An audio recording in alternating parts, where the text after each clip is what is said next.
Now that you know what stress is, it's time to learn how to deal with it. This video provides several tips on how to cope with your stress.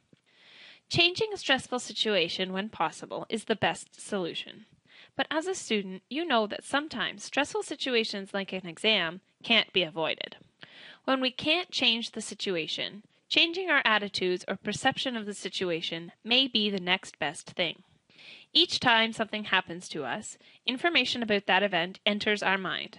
We then interpret it, form beliefs about what the event means, why it happened, or how it's going to affect us.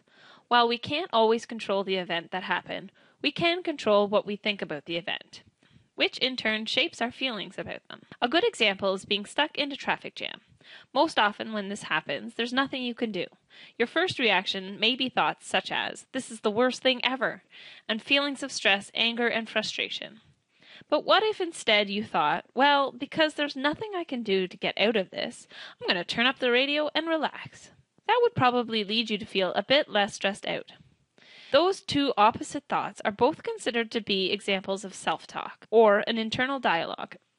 Often this conversation is overly critical, irrational, and destructive. To reduce stress, instead of being your own worst critic, treat yourself kindly. Poor time management skills can lead to a high level of stress throughout the semester. So a big component to managing your stress is to effectively manage your time. Getting into the habit of using an agenda and scheduling in your schoolwork can really help. You may find it helpful to break down big tasks that may be overwhelming into smaller tasks. Don't forget to reward yourself for accomplishing your goals. If you want more information on time management, watch the time management video series. A big part of stress management is remembering to take time for yourself. Learning how to relax is important. This may be done through deep breathing exercises, progressive muscle relaxation, taking a bath, or going for a walk. Taking time to reflect on your day can also help you relax. Sometimes it's best to take your mind off the stressful situation by watching a movie or spending time with friends.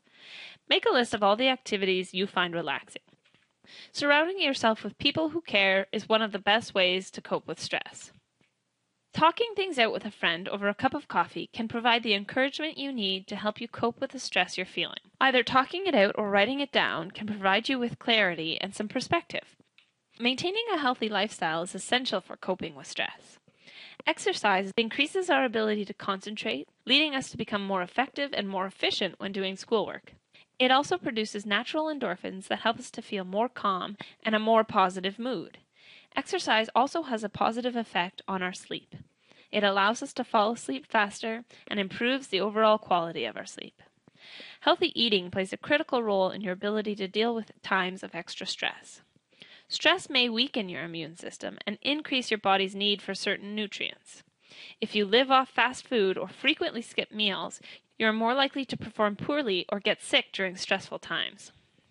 Lack of sleep can lower your emotional threshold, making it more difficult to cope with stressful situations. You may even find that a lack of sleep can cause you to feel stress in situations that, with the proper amount of sleep, were not stressful for you. You should aim to get 8 hours of sleep a night. If you have difficulty sleeping, avoiding caffeine and alcohol 4 to 6 hours before your bedtime can help. Also, try to avoid working out or doing physically demanding work 2 hours before your bedtime. Getting enough sleep is key to being able to handle any stress. This is especially important during exam times. The use of drugs, alcohol, and tobacco can exacerbate your feelings of stress.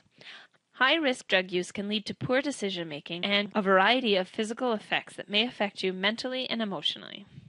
Tobacco can impair your sleeping, your ability to fight infection, and your overall health. When thinking about how to cope with stress, think about balancing a bank account. In order to make any withdrawals from your bank, it needs to have money in it. Same goes for preventing stress. You need to have energy in your bank to be able to cope with stress. If you continuously make small deposits on a daily basis, there will be energy to make withdrawals during times of higher stress. So, what types of deposits will help you cope? Think about not just one thing, but a variety of things from different sources. Awareness of your personal stress reaction and how you cope is important because it's easy for the feelings of stress to become the norm. As we know, chronic stress can lead to long-term health risks, so being aware of your stress levels and improving your coping skills is important not only for a better quality of life now, but also for the future. If you need more information about stress management, or you would like to speak with someone about your stress, contact the school nurse or a counselor in student services.